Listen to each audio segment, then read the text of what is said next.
So, welcome back sa panibagong episode ng Drive Talk. So, ngayon, ang i-feature nating sasakyan, itong BMW 318i Business. So, ano bang special sa kotse na to? So, let's find out here in Drive Talk.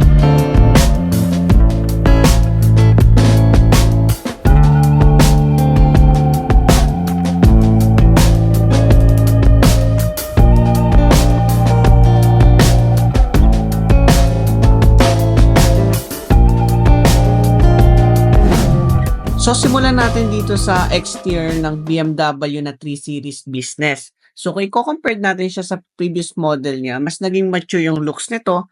Yung LED headlight niya, naging upside down L arrangement na siya. So, kagaya ng ibang BMW, yung kidney grille niya, nandito pa rin naman. Pero kung mapapansin nyo, wala na siyang butas, kagaya doon sa mga previous model. Tapos yung lining niya sa gilid is naka-silver accent na lang.